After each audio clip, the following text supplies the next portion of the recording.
A próxima atividade desta manhã é a mesa temática número 1, com o tema DQBRN e a cooperação internacional.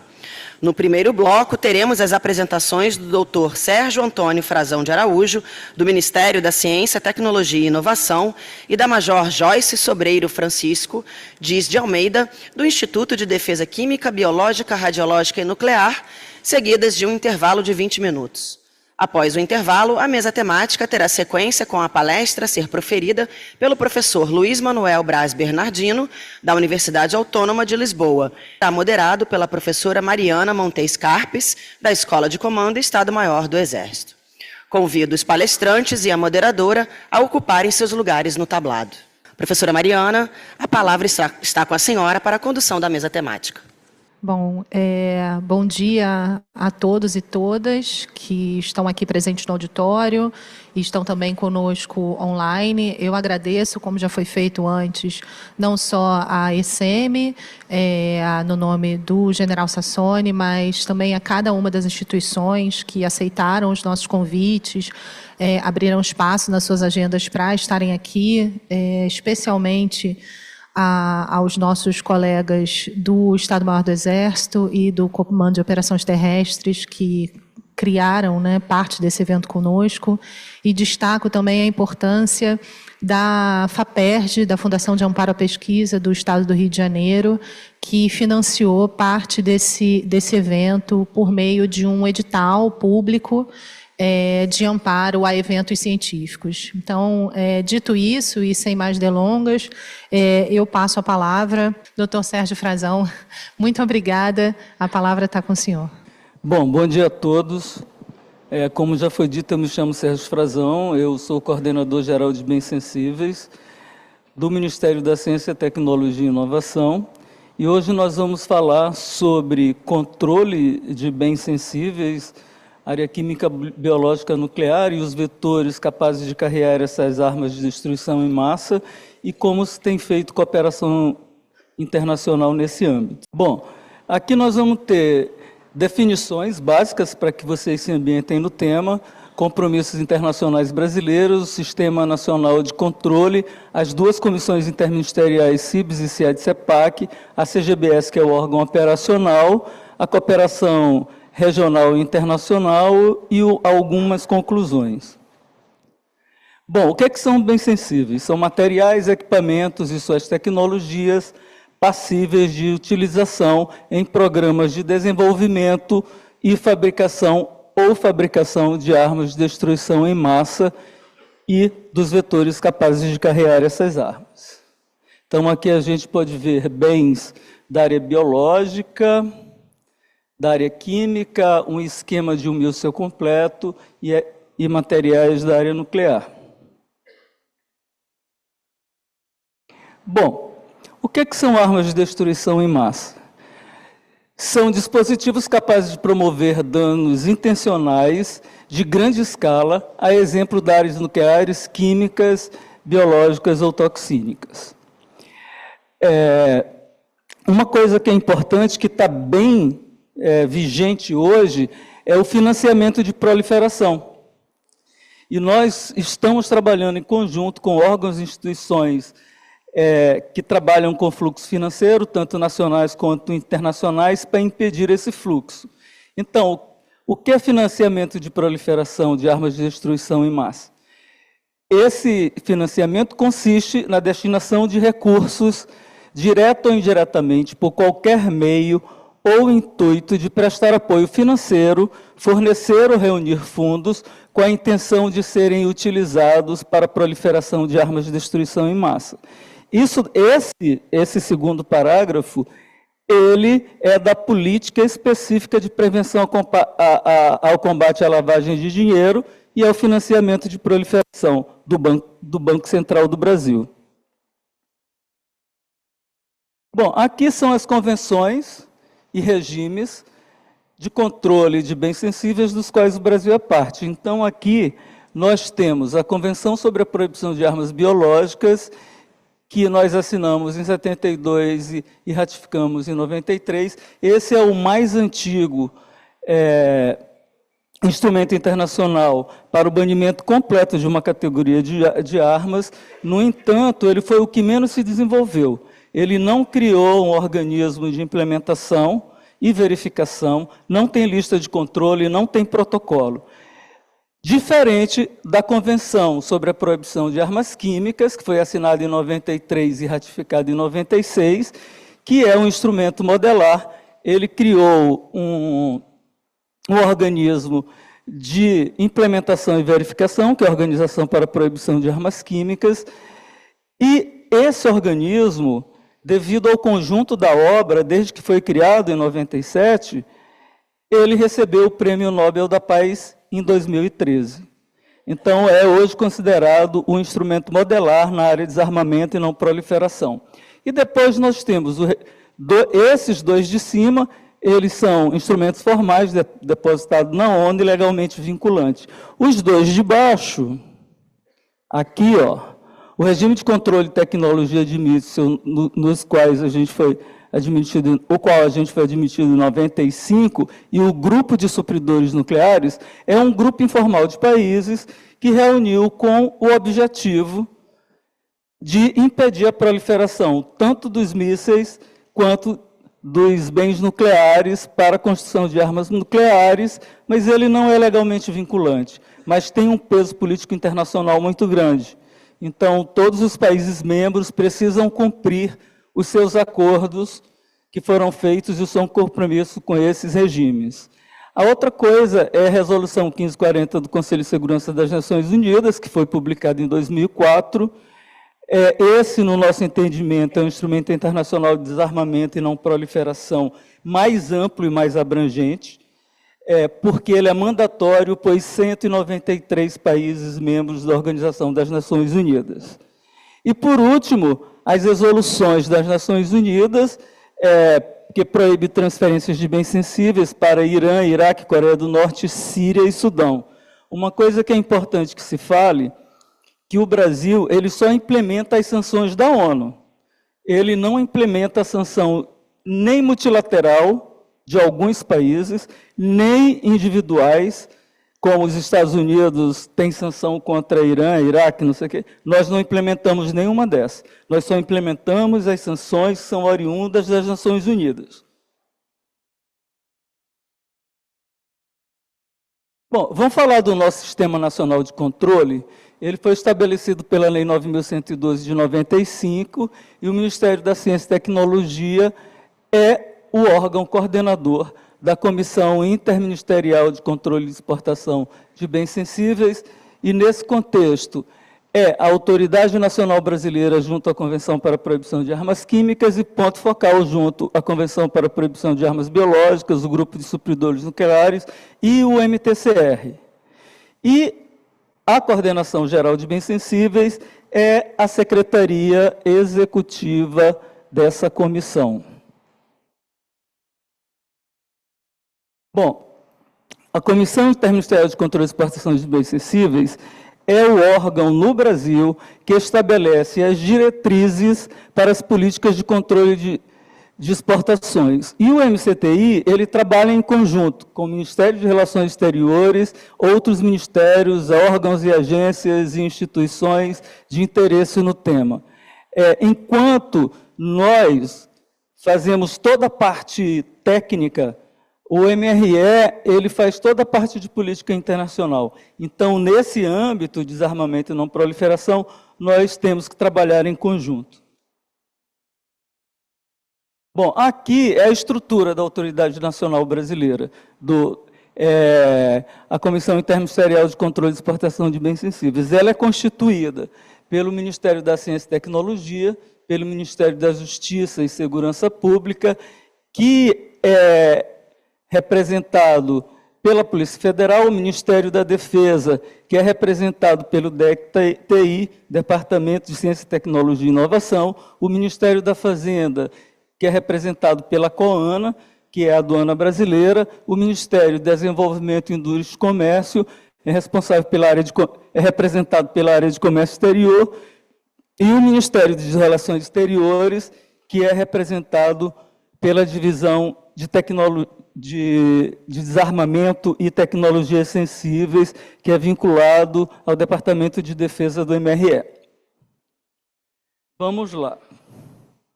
Mas, além desses órgãos que constituem, nós temos um órgão assessor da CGBS, que é a Agência Brasileira de Inteligência. Essa área é extremamente sensível. Então, o trabalho contínuo com a Agência Brasileira de Inteligência ou a Agência Estatal do Brasil é importante. E, na medida em que qualquer coisa fuja dos normais de uma operação de importação ou exportação, essa análise, essa gestão de risco é sustada, nós encaminhamos os dados à Agência Brasileira de Inteligência e só retornamos a analisar essa operação depois de um relatório de inteligência. E só aí nós temos condições de seguir com a análise e dar uma autorização ou uma denegação. Olha só, o MCTI é o órgão coordenador, né, dessa comissão. Autoridade Nacional junto à CEPAC e ponto de contato junto aos outros instrumentos. Quais são as principais competências da CIBS? Ela é secretaria da CIBS. Secretaria Executiva da CIBS é a CGBS, e a CIBS é quem estabelece todas as políticas de controle de exportação, elabora e atualiza e publica todas as listas de controle de bens sensíveis e aplica as penalidades administrativas. A Lei 9.112, nela conta com as penalidades administrativas e as sanções penais. Então, a CGBS aplica as administrativas e, uma vez comprovado o ilícito, nós repassamos isso para o Ministério Público Federal, que faz todo o trâmite para a aplicação das sanções penais.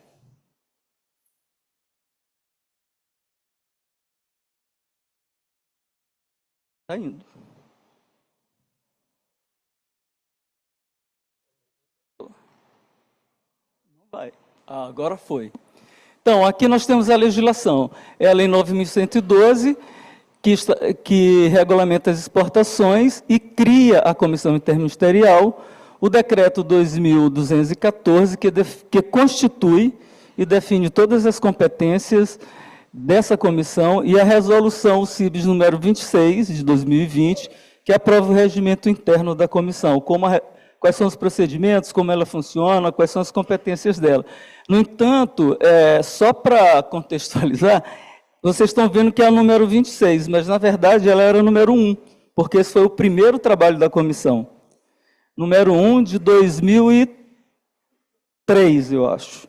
Só que nós atualizamos agora, em 2020, fizemos uma atualização devido a todas as modificações e evolução na legislação, nas peculiaridades dos instrumentos internacionais, por aí vai.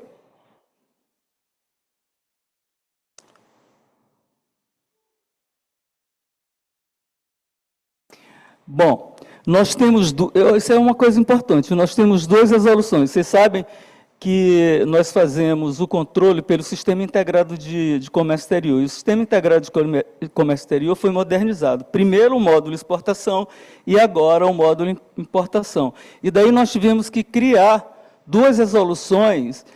A primeira, que é a 40, sobre a liberação de exportações e de importações de mercadorias sob a anuência do MCTI. Então, nós temos todos os procedimentos para as duas etapas, importação e exportação, e nós aprovamos como anexo, na 41, a lista de posições de nomenclatura comum do Mercosul sob tratamento da CIBS. Então, o que é isso? Nós temos a lista de controle, mas nós temos publicado a codificação na nomenclatura comum do Mercosul, que tem como base o sistema harmonizado, e quando um importador ou exportador insere esse código NCM no sistema do Siscomex, vai ter um produto, e esse produto ele vai cair no terminal do MCTI, porque ele é um produto de anuência prévia. Então, a exportação só finaliza depois que o MCTI der uma autorização.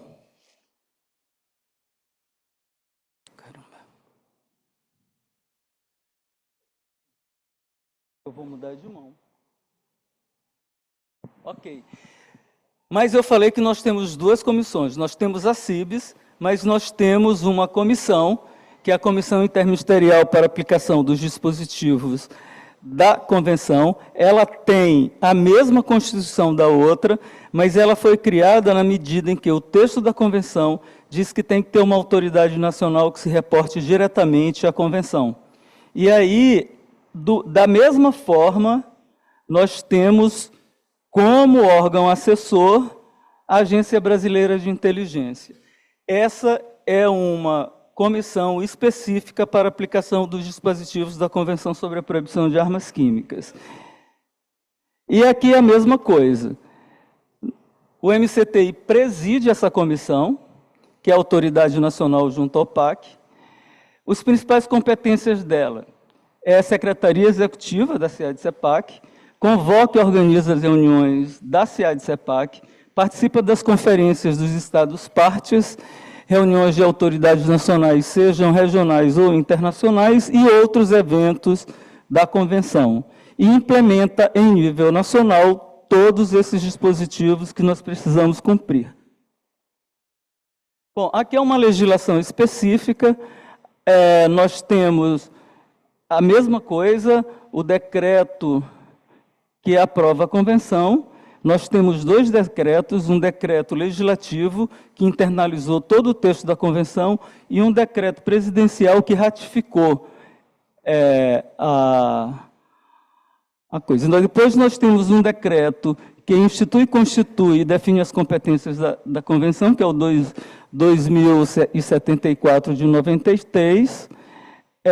Nós temos a Lei 11.254, de 2005, que estabelece sanções administrativas e penais específicas para a química. Enquanto na CIBS a pena máxima para um ilícito é de 4 anos de detenção, na área química é de até 10 anos de detenção. Então, ela é mais rígida ainda do que a geral, né? E uma coisa interessante, como a nossa lei é uma lei de exportação, nós temos essa portaria aqui, ó, que estende os controles do MCTI aos processos de importação das substâncias químicas listadas e especificadas pela Convenção. Por quê? Porque a nossa lei é só de exportação. Para nós podermos fazer a análise e autorizar os processos de importação, nós precisávamos dessa portaria do Ministro de Ciência, Tecnologia e Inovação.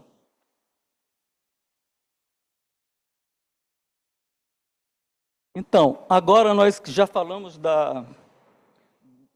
do nível mais alto, que é a Comissão Interministerial, nós vamos falar da Coordenação Geral de Bens Sensíveis, que é o órgão operacional. Então, é uma unidade administrativa da Assessoria Especial de Assuntos Internacionais do MCTI, e ela é constituída de uma coordenação de implementação, acompanhamento e controle de bens sensíveis. Então, abaixo do coordenador geral está a COC-BS, e linkada à COC-BS nós temos 4 áreas temáticas, que é a área química, biológica, nuclear e de mísseis.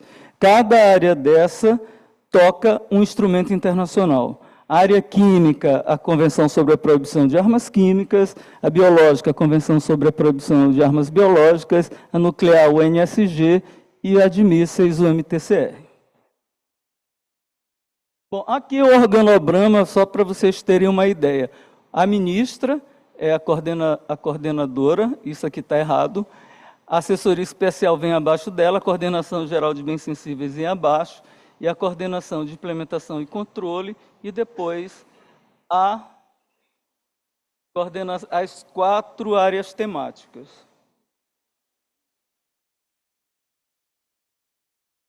Quais são as principais competências? Acompanhamento e implementação das convenções e dos regimes internacionais, dos quais o Brasil é parte. Então, enquanto a CIBS regulamenta, nós operacionalizamos. E por isso, nós implementamos as políticas de controle de exportação de bens sensíveis e serviços diretamente vinculados a tais bens. Bom, nós somos secretaria executiva das 2 comissões. Como tal, nós convocamos, organizamos todas as reuniões dessas comissões, nós participamos das conferências de Estados-partes, reuniões técnicas, plenária no âmbito desses 4 instrumentos internacionais, implementamos em nível nacional as decisões emanadas desses instrumentos. Como é que se faz isso? Por exemplo, uma lista de controle, ela foi atualizada, 4 itens entraram, então, quando se volta dessa reunião, se faz uma tradução do que foi e atualizamos a lista, e na primeira reunião da CIBS, nós apresentamos isso para ser deliberado. Deliberado, logo depois nós publicamos uma resolução com a lista atualizada. Então, no Brasil, é muito rápido, muito objetivo. Nos outros países, às vezes, tem que passar pelos congressos nacionais, pelas assembleias para ser aprovado, e aqui no Brasil é muito rápido, muito objetivo a forma de atualizar. O controle de transferência. Nós controlamos as exportações de materiais e equipamentos bem sensíveis de uso duplo nas áreas nuclear, biológica e de mísseis. Mas as transferências, ou seja, as importações e exportações, nós controlamos na área química. Esse controle é feito por meio do Sistema Integrado de Comércio Exterior, que é o nosso sistema de comércio exterior online, que, por incrível que pareça, é um dos mais modernos do mundo. Agora, então, com a atualização, a modernização que finalizou, nós estamos com um sistema extremamente efetivo. Bom, nós temos uma interface com o Sistema Integrado de Comércio Exterior, nós somos um órgão interveniente anuente, né, nas operações de comércio exterior, de acordo com as listas vigentes no país. A aprovação online, então, é exigida e a exportação só se completa, ou a importação, na medida em que há uma autorização online da CGBS. Bom, aqui são os tipos de controle, eu não vou me demorar. Os aspectos de atenção, o primeiro é o item, né? Se ele é controlado, esse processo de licenciamento está previsto em lei. Depois, o destino desse item e o destinatário final, o usuário final. O controle é baseado, basicamente, em listas de sanções e de usuários proibidos. Nós temos acesso a bancos internacionais, onde ali constam todas as empresas CEO, representantes que já se viram envolvidos em ilícitos nessa área, e quando é uma empresa nova, nós fazemos essa investigação. O Brasil só cumpre as sanções da ONU, e quando esses países são sancionados, já há um mecanismo dentro do Siscomex que impede que o exportador consiga preencher um formulário eletrônico para fazer uma importação para esses países sancionados. O usuário final declarado, o uso final declarado é uma coisa importante, principalmente para saber se o uso final se aplica às atividades do usuário final. Uma empresa de engenharia civil pedindo coisa da área nuclear não é compatível, então se vai investigar também. Se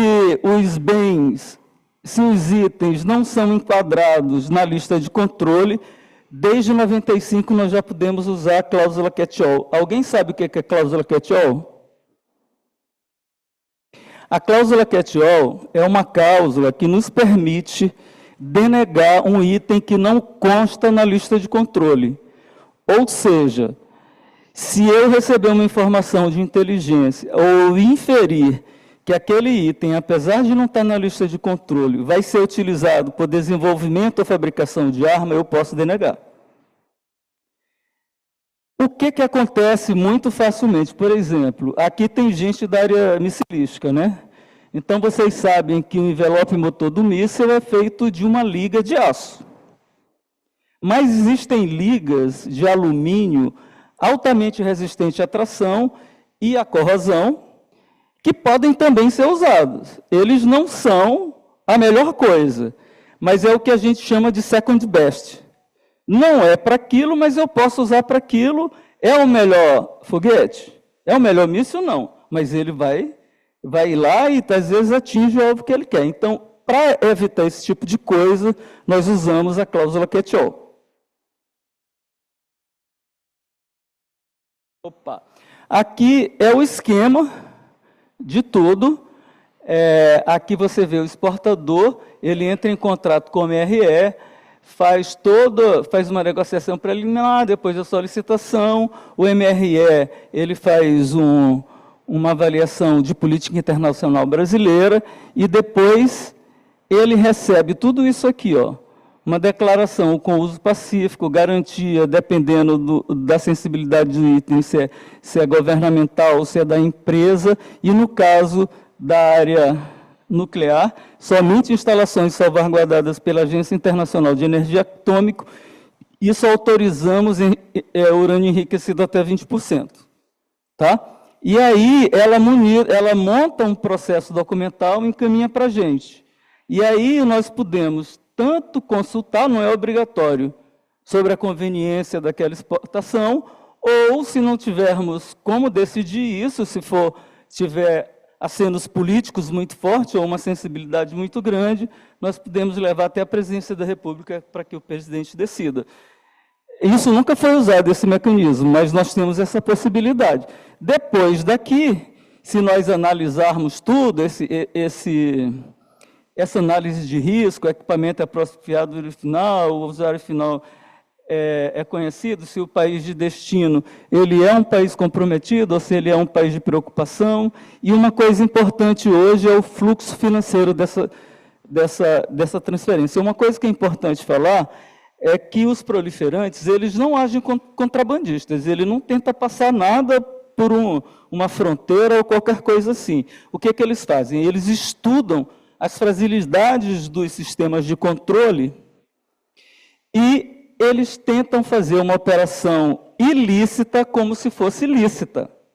Eles são tão sutis que eles falsificam documentos, usam empresas de fachada. Então, nós temos que ter um pessoal altamente treinado em análise de risco documental para ver as pequenas bandeiras vermelhas. E, às vezes, a única bandeira vermelha é por onde vem o fluxo financeiro.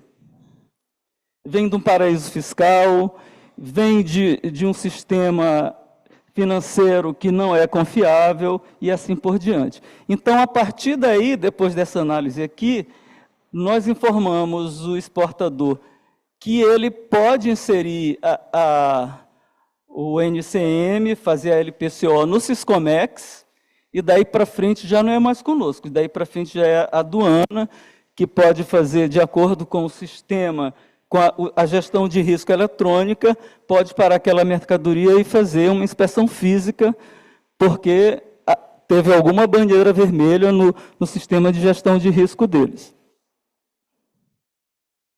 Bom, aqui para vocês verem a quantidade de pessoas que entram no processo desse.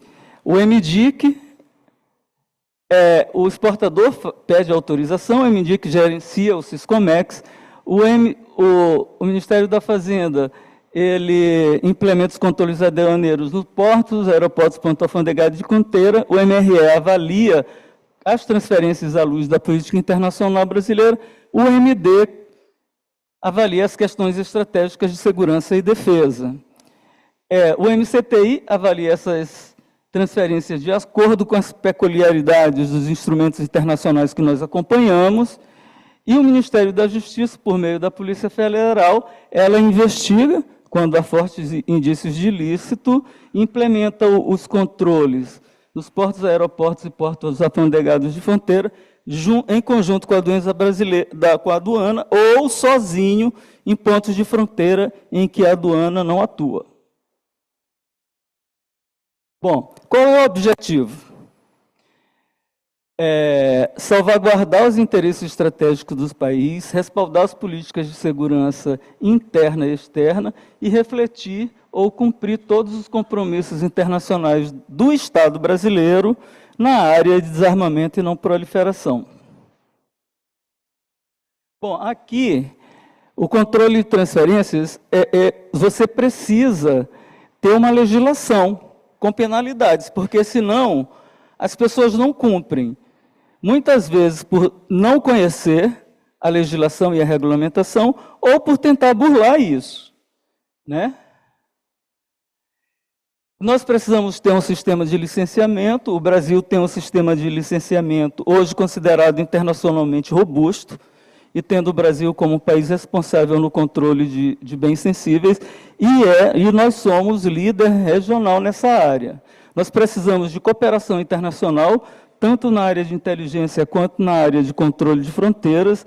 Então, por exemplo, o Brasil, em alguns lugares da fronteira, trabalha em conjunto com outros países. Por exemplo, Uruguaiana. Uruguaiana, a aduana da Argentina trabalha em conjunto com a aduana brasileira, e quando nós treinamos o pessoal de Uruguaiana para identificação de mercadorias sensíveis, nós também treinamos os argentinos. Fiscalização, né? Nós temos análise de risco documental, que é a nossa, e temos a análise de risco eletrônica, que é da aduana. Então, quando há uma bandeira vermelha aqui, na análise de risco da aduana, eles podem passar por uma fiscalização, ou seja, uma inspeção física. Uma outra coisa que a gente precisa ter acesso fácil para uma coisa rápida é expertise técnica. Nós precisamos de especialistas nas 4 áreas para fazer análise, emitir laudos e pareceres, e precisamos de laboratórios para fazer as análises, principalmente na área química, que ninguém vai cheirar nem provar um pozinho daquele, né? Precisa mandar para um laboratório. Bom, capacitação. Nós temos um programa nacional de capacitação, que eu vou falar depois, para treinar os agentes de aplicação na lei para identificar bens sensíveis. Nesse trabalho, nós já treinamos mais de 1.100 oficiais de aplicação da lei, então o Brasil hoje tem uma massa crítica considerável de gente capacitada para fazer inspeções. Outra área de inteligência. Como vocês viram, nós trabalhamos no dia a dia com a BIM. E uma coisa que é muito importante, a BIM, ela tem cooperação em torno de 120 agências congêneres no mundo. Então, por exemplo, se a gente precisar de uma informação rápida numa operação que se está analisando, essas cooperações da BIM nos dão uma resposta em torno de 2 dias, no máximo. E Outreach, que é uma coisa que a gente tem desde 2004, que é um programa de educação e divulgação nas 4 áreas, e é uma solicitação da Resolução 1540. Bom, as atividades de apoio é educação e divulgação, capacitação, e nós criamos um modelo de programa de conformidade interna para ajudar as empresas.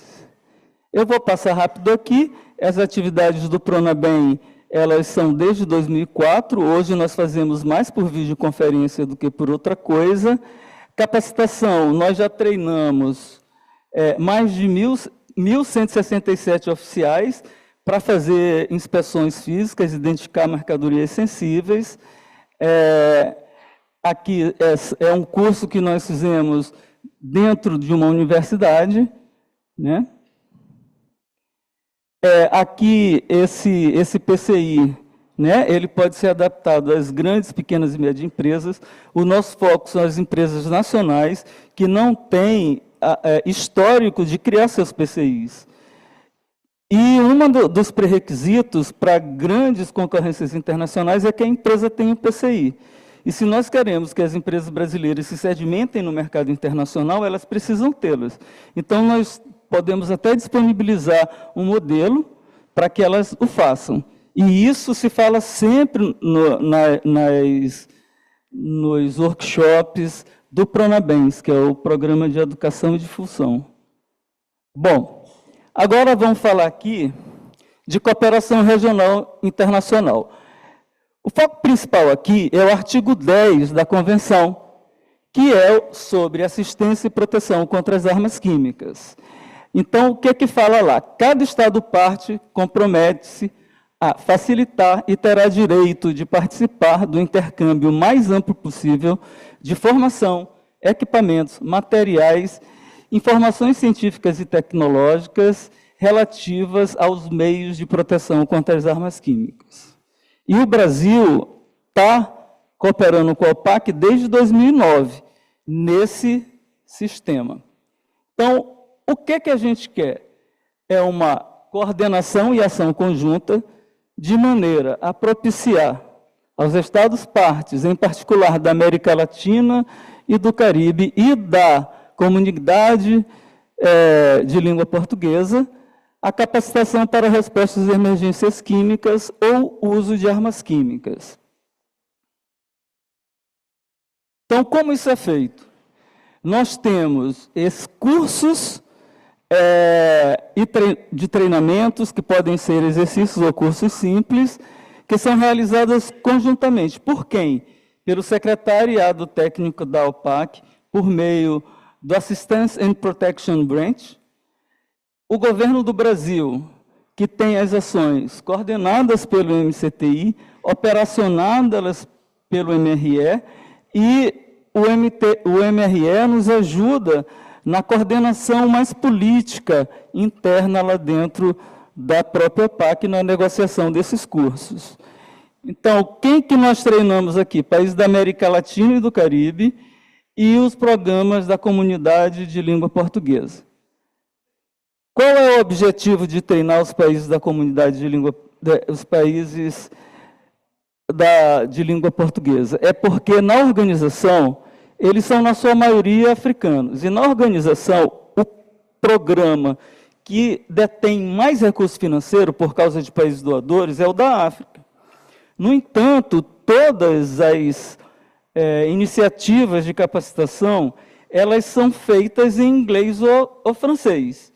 Então, em 2011, o Brasil resolveu que a gente devia ajudar esses países. Nós fizemos um compromisso com a OPAC de criar ciclos de assistência e proteção para eles, e aí contactamos Portugal.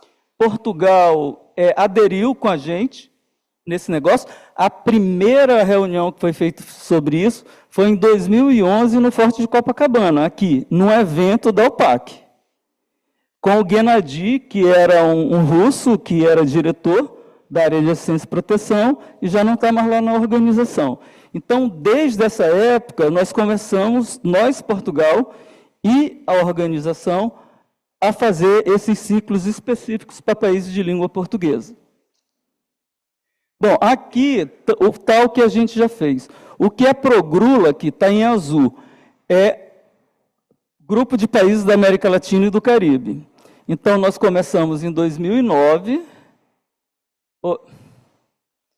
Complicado. Nós começamos em 2009, aqui depois 2010, 2011, 2012, 2013, 2014, 2015.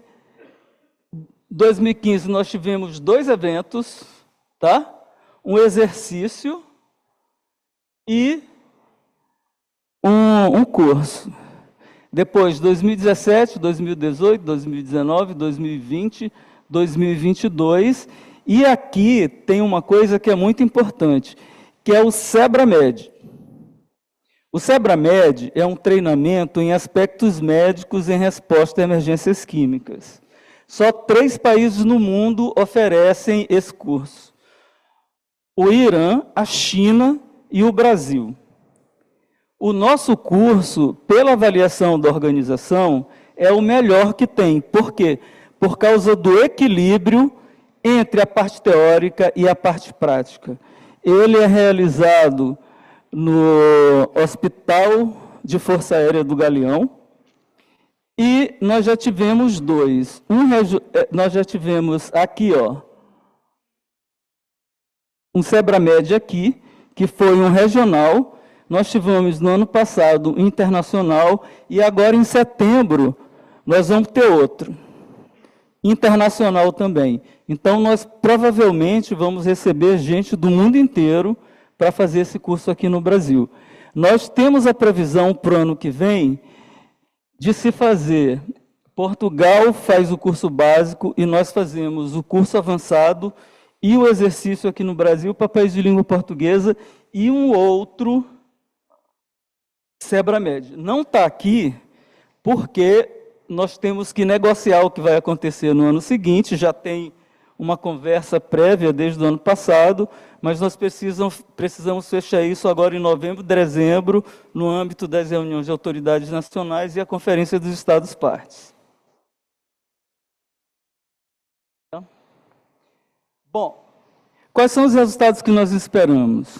O cumprimento do artigo 10 e o fortalecimento da cooperação entre a OPAC e nós, a integração e a possibilidade de cooperação na implementação do artigo 10 entre o Brasil, os países da América Latina e do Caribe e da CPLP, treinamento do staff dos Estados da América Latina e da CPLP para que sejam capazes de uma resposta efetiva em caso de acidente com substâncias químicas pericosas ou uso de armas químicas. Aqui são eventos que já aconteceram, algumas fotografias. Nós temos outras cooperações, o mentorship, que a gente acaba falando muito sobre defesa química, né? O Mentorship Program é um programa em que existe um país mentor, que já implementa a convenção muito bem, e um país mentorado que não está conseguindo implementar a convenção. Nós já fizemos esse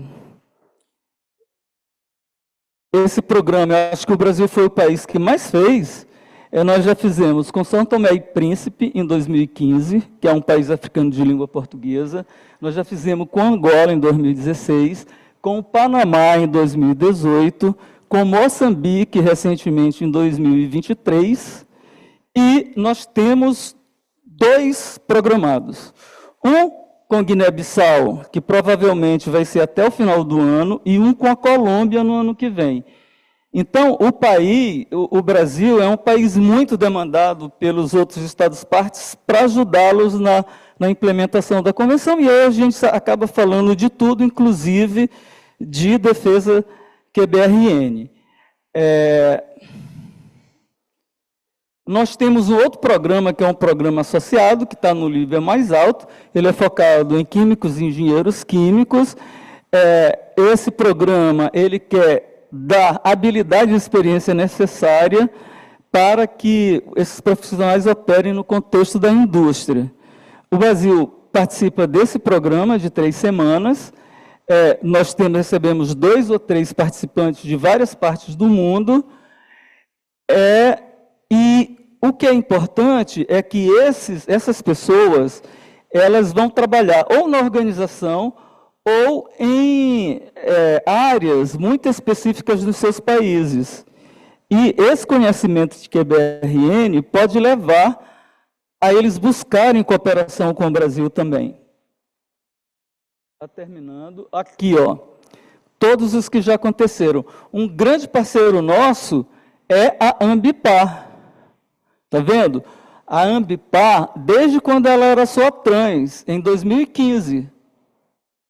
Então, eles vêm e vão para uma indústria comum e para uma indústria de defesa química, ou para uma empresa de defesa química. Então, nós já recebemos cubanos, espanhóis, indianos, gente da Gâmbia, Etiópia, Botsuana, Jordânia, África do Sul, Zâmbia, China e Guatemala, que foi do ano passado.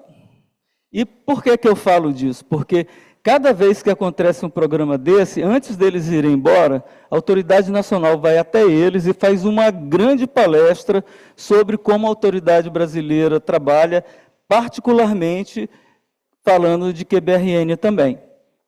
Está acabando. Bom, quais são as conclusões?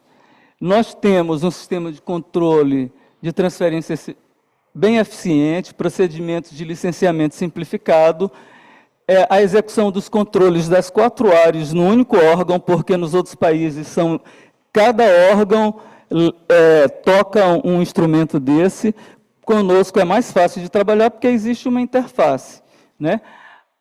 Interface, nós temos agora trabalhado essa interface com órgãos de controle financeiro das operações de transferências para impedir o financiamento de proliferação.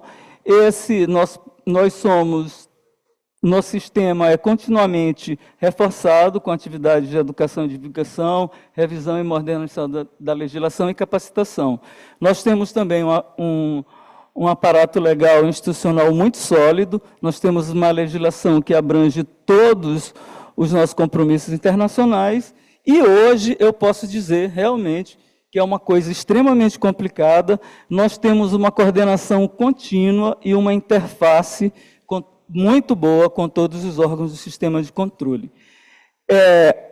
O meu grande amigo, professor Mafra, já falou da área biológica. Nós temos algumas iniciativas que eu não posso chamar de cooperação, porque, como vocês sabem, a CEPAB, que é o órgão que devia estar fazendo todas as coisas de biossegurança, bioprodução, controle da área biológica funcionar, a CEPAB tem 3 servidores, 4 agora, numa unidade de apoio à implementação, não tem lista, não tem órgão de implementação e verificação, não tem nada. Então, o que a gente tem feito junto com a OEA? O Mafra participou de um desses eventos com a gente. Nós estamos tendo os exercícios de peer review, que, na verdade, não tem nada de peer review, é, na verdade, um intercâmbio de informações sobre o que a gente faz na área biológica aqui e o outro país. Nós tivemos um tríplice, que foi Brasil, México e Chile. Tivemos depois um com o Peru, e vamos fazer um outro até o final do ano com a Argentina, por solicitação da própria Argentina, que esse peer review fosse feito com o Brasil. Então, em termos de como... Por que eu falei da CGBS? Porque vocês precisam saber, dentro da estrutura do sistema, por que nós temos essas cooperações na área QBRN. É exatamente para ter uma resposta e ter prevenção também do que pode acontecer. Um incidente com substâncias industriais perigosas, um uso de arma química, e estarmos preparados para isso. Bom, muito bom dia, obrigado pela atenção. Obrigada, doutor Frazão, pela apresentação. Passo direto para a Major Joyce. Bom dia a todos. Coronel, eu gostaria de agradecer em nome do Instituto de Defesa Química, Biológica, Radiológica e Nuclear o convite, a professora Mariana, gostaria de agradecer a ECM também, dizer que é uma honra estar aqui hoje, uma grande satisfação, poder falar um pouco mais, né, do nosso laboratório de análises químicas, né, do Exército Brasileiro, do IDQBRN, do CETEX, e a importância dele no cenário nacional, no cenário internacional, né, principalmente no que tange a questão da proteção contra agentes de guerra química. Muito obrigada pela oportunidade. Sou Major Joyce Dias, atualmente eu ocupo a função, né, de chefe da divisão técnica do IDQBRN, no qual o LAC está subordinado. E o objetivo, então, hoje é falar um pouco com os senhores, né, das nossas potencialidades, a importância estratégica para o Brasil no cenário nacional e no cenário internacional do nosso laboratório de análises químicas. Ressaltando, senhores, que é o único laboratório designado na região do GRULAC para receber amostras autênticas de agentes de guerra química. Ou seja, né, nós tivemos um trabalho árduo aí ao longo de 10 anos para nos capacitar, para nos designar perante a Organização para a Abolição de Armas Químicas, para que pudemos estar preparados para receber essas amostras autênticas em caso de um cenário real, uma situação real. Bem, então não tem como começar a falar do LAC sem falar da inserção dele dentro do Instituto de Defesa Química, Biológica, Radiológica e Nuclear, falar um pouco da missão do IDQBRN, né? Que a missão, essa aqui eu trouxe as 3 missões principais do IDQBRN, né, que é reforçar a posição do Exército Brasileiro como órgão de referência em IDQBRN, ou seja, principalmente em relação aos órgãos internacionais, como é a Organização para a Proibição de Armas Químicas, e também no cenário nacional, no contexto do Sistema de Defesa Química, Biológica, Radiológica e Nuclear do Exército. Desenvolver produtos de defesa. Aqui está talvez o principal objetivo do LAC, né, e do Instituto, além do recebimento de amostras reais, né, porque quando a gente fala de desenvolvimento de produtos de defesa, a gente está falando de aumento da soberania nacional, da diminuição da dependência né, do mercado internacional. Então, por exemplo, hoje, em relação a produtos de defesa, a gente tem antídotos, a gente tem descontaminantes, temos os autoinjetores que são utilizados para a reversão da contaminação por agentes neurotóxicos nos combatentes, no pessoal que está na linha de frente, e esse material é todo importado hoje em dia. Então, o nosso trabalho do Instituto é desenvolver produtos nacionais que possam, né, diminuir a dependência nossa desse tipo de produto. A mesma coisa acontece com os descontaminantes e outros produtos de defesa.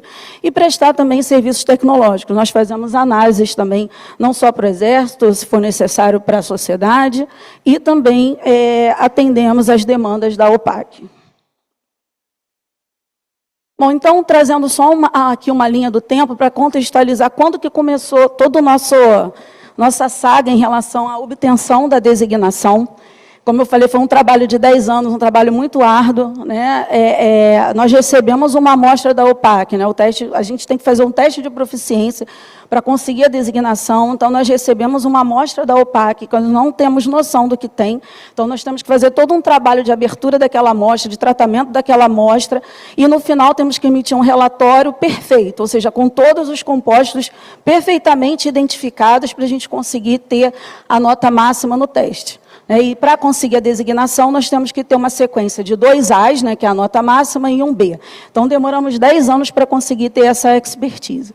Então, né, começou a história um pouco da defesa química, né, no Brasil, começou em 1943, com a criação do Centro de Instrução Especializada, atual ISIE. Depois passamos para 1953, com a criação do atual batalhão. Então, vou pular um pouquinho aqui para falar um pouco mais da nossa tarefa aqui, né? Então, em 2005, foi criada a Divisão de Defesa Química, Biológica, Radiológica e Nuclear do CETEX. E, em 2010, nós tivemos a primeira participação do LAC no primeiro teste de proficiência que nós nos inscrevemos. Então, foi de 2010 a 2015, a gente precisava conseguir também a acreditação nacional no Inmetro. Sem essa acreditação nacional, a OPAC não dá acreditação internacional. Então, foi uma luta, né, foi um trabalho muito árduo. O Coronel Reuel está aqui, participou ativamente desse processo. Ele era o gerente de qualidade do LAC na época, né, e em 2021, enfim, conseguimos a nossa designação. E, a partir daí, conseguindo a designação, aumenta também a nossa responsabilidade, né? Ou seja, a OPAC já nos vê de uma outra forma. Antes nós éramos aprendizes, agora nós somos professores, nós temos laboratório mentorado, e que eu vou mostrar um pouquinho mais à frente. Bom, então, falando um pouquinho, antes de entrar no trabalho do LAC em si, falando um pouquinho como é que é a estrutura do nosso instituto, né? O nosso instituto, ele é formado, né, basicamente em termos acadêmicos, né? 19% do nosso quadro são de doutores, engenheiros químicos, né? Nossa equipe praticamente é formada por egressos do Instituto Militar de Engenharia. É uma EME essencialmente de engenheiros químicos, com comando de engenheiro químico também. Tá? Então, hoje nós temos no nosso quadro 19% de doutores, 17% de mestres, nível médio nós temos nossos funcionários também, né? Nossos servidores de nível médio, e 19% de alunos de recém-egressos do IME, né, formação de graduação. E temos também militares PTT-6 e o pessoal do quadro técnico, quadro de apoio, que apoia o nosso trabalho do dia a dia. Então, atualmente, o Instituto ele é dirigido pelo Coronel Rodrigues, né, coronel do quadro de engenheiros militares, engenheiro químico, né, e o LAC ele está inserido dentro da divisão técnica, da qual eu sou a chefe atualmente. Né. Então, só para contextualizar, o LAC dentro do Instituto de Defesa Química, Biológica, Radiológica e Nuclear. Então, tem a direção, depois a subdireção, e vinculada à subdireção, nós temos a divisão técnica, onde nós temos a subdivisão, né, a seção de defesa radiológica e nuclear, a seção de defesa química e biológica, no qual o LAC está inserido. E esses outros laboratórios, é importante pontuar, que o LAC é o laboratório acreditado pelo OPAC, mas esses outros laboratórios, que é o Laboratório de Síntese Orgânica, o Laboratório de Defesa Biológica, são laboratórios que prestam apoio à atividade do LAC, ou seja, prestam um apoio essencial. Sem o Laboratório de Síntese Orgânica, por exemplo, ficaria muito difícil conseguir a designação, porque muitas vezes nós temos que sintetizar compostos padrões para poder comparar com aqueles compostos que vêm dentro da amostra que a OPAC nos envia. Então, são laboratórios essenciais também para o trabalho do LAC.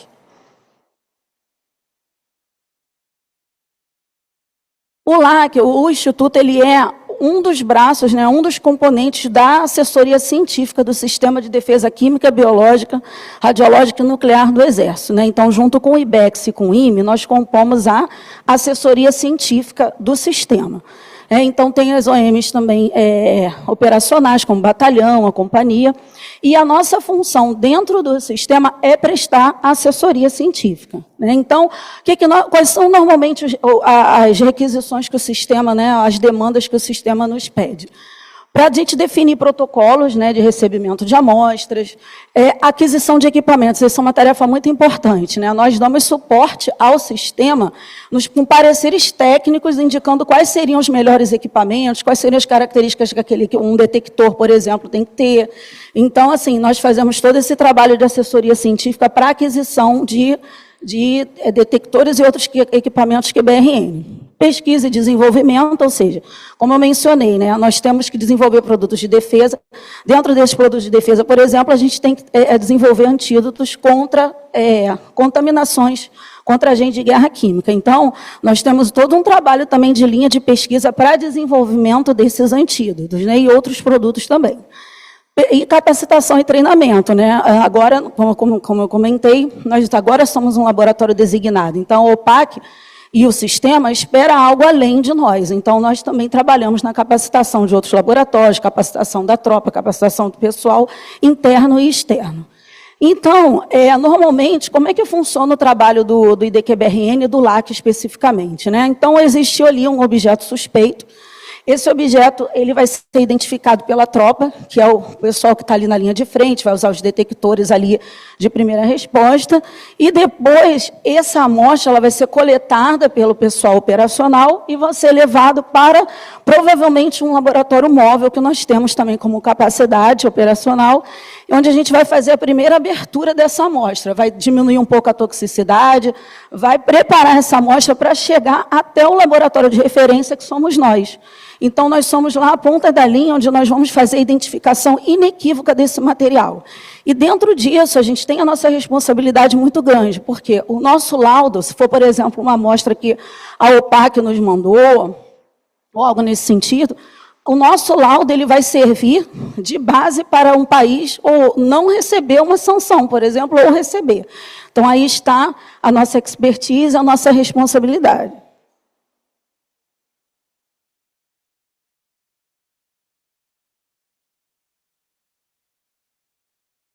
Bem, então, só para trazer aqui alguns exemplos de alguns produtos de defesa que nós estamos desenvolvendo hoje em dia. Simulantes para a instrução da tropa. Bem, os agentes de guerra química, né, principalmente os agentes do primeiro anexo da convenção, que a gente chama de Schedule 1, eles são altamente tóxicos e eles podem matar o ser humano ou um animal em questão de minutos, se a pessoa tiver contato e não tiver o antídoto pronto ali para ser utilizado. Então, qual é o objetivo de desenvolver simulantes? É que a gente possa oferecer à tropa um composto onde eles possam fazer o treinamento com uma baixa toxicidade, ou seja, eles não se expõem a essa alta toxicidade de um composto real. Então, nós desenvolvemos alguns compostos que simulam, por exemplo, mostardas, os agentes neurotóxicos como sarin, soman, VX, tabum, sem a toxicidade desses agentes, ou seja, uma forma segura que a tropa possa fazer o seu treinamento.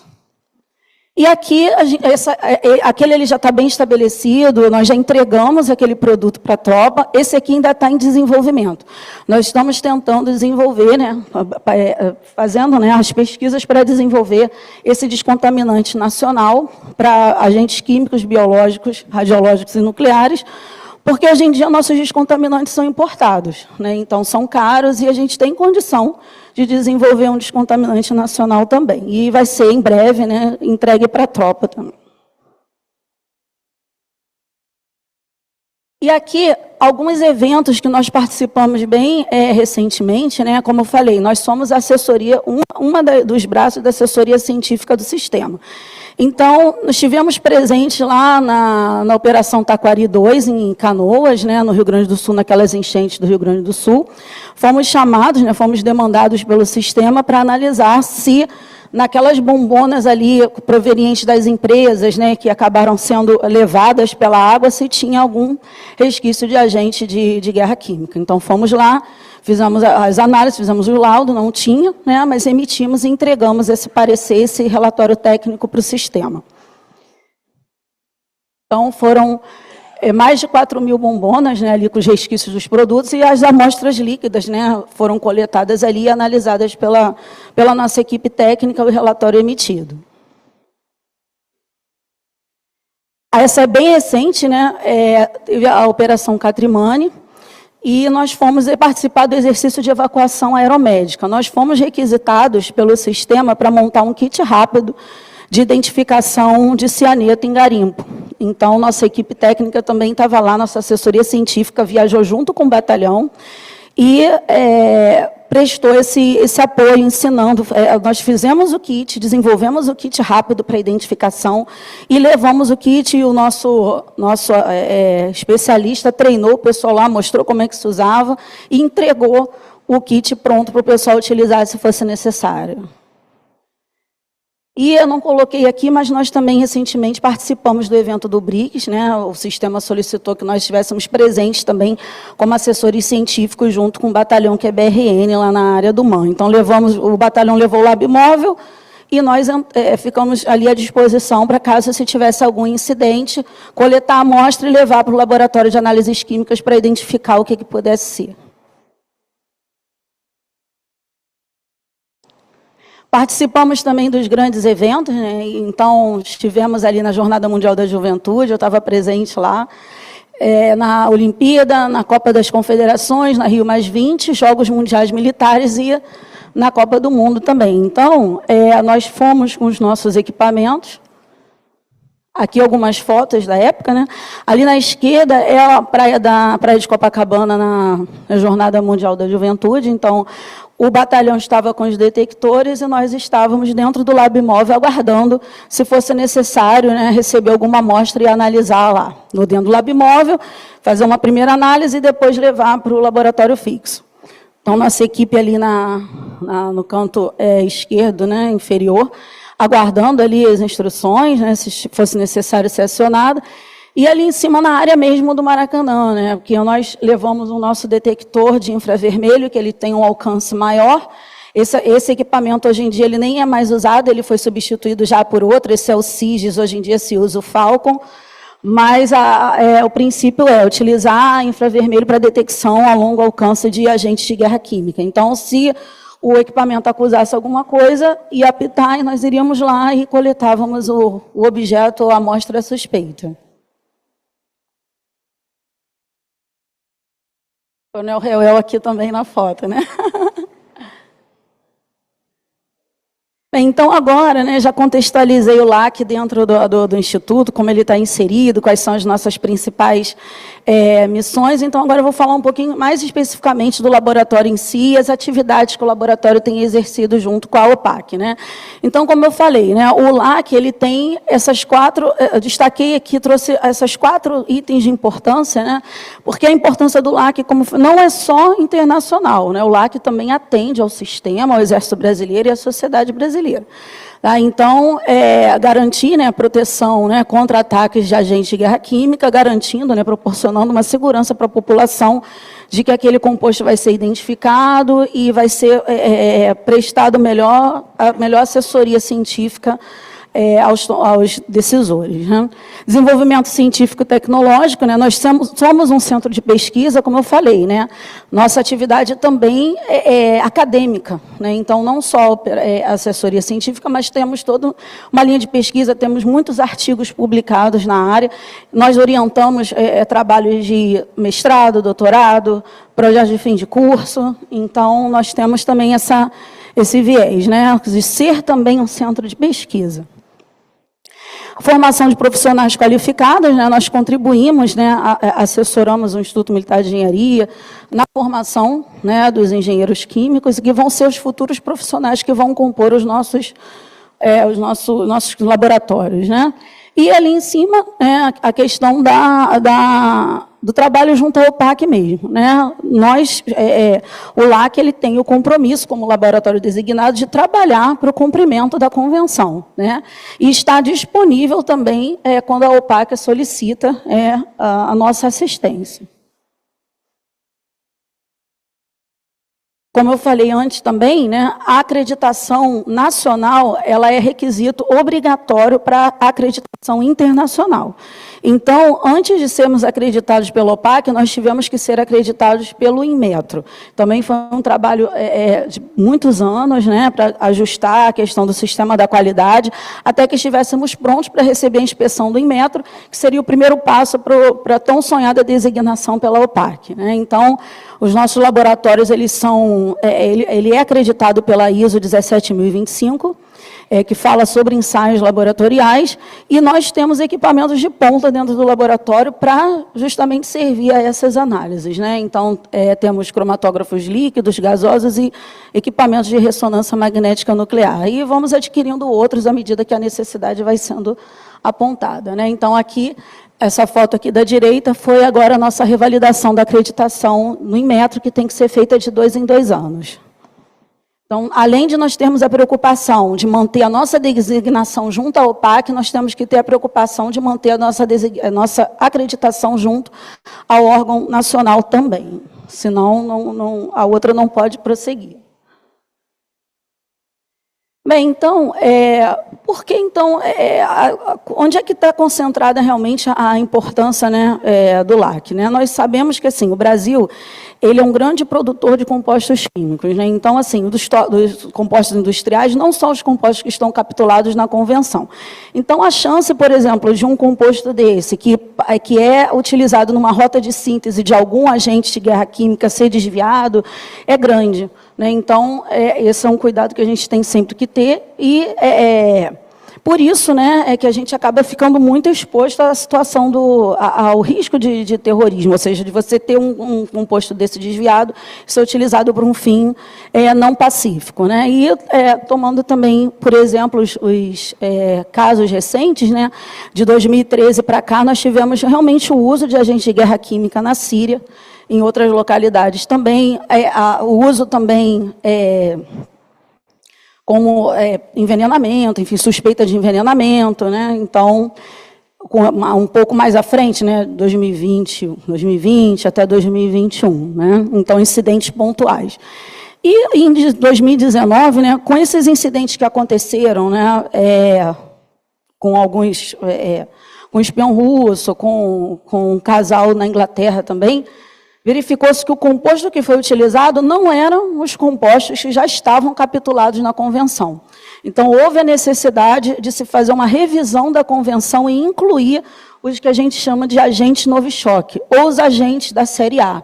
Então, hoje, além dos agentes tradicionais, que são, depois eu vou mostrar aqui, que são sarin, soman, tabum, VX, ciclosarin, a gente tem hoje na convenção também os carbamatos e os agentes Novichok, que a estrutura química é a mesma, só que para os agentes da série G, como eles já foram sintetizados há mais tempo, a pesquisa de antídotos já está um pouquinho mais avançada. Quando você trata de intoxicações por agentes da série A, que são os Novichoks, ainda não existe um antídoto comercial capaz de reativar, ou seja, de inibir o efeito de forma muito satisfatória. Então, as nossas pesquisas também têm sido bastante concentradas nesse sentido. A maioria dos artigos que se tem hoje, em termos de busca de antídotos contra agentes Novichok, são nossos, do IDQBRN. muitas vezes em conjunto com o IME também, mas são nossos. Então, aqui são os agentes clássicos, né?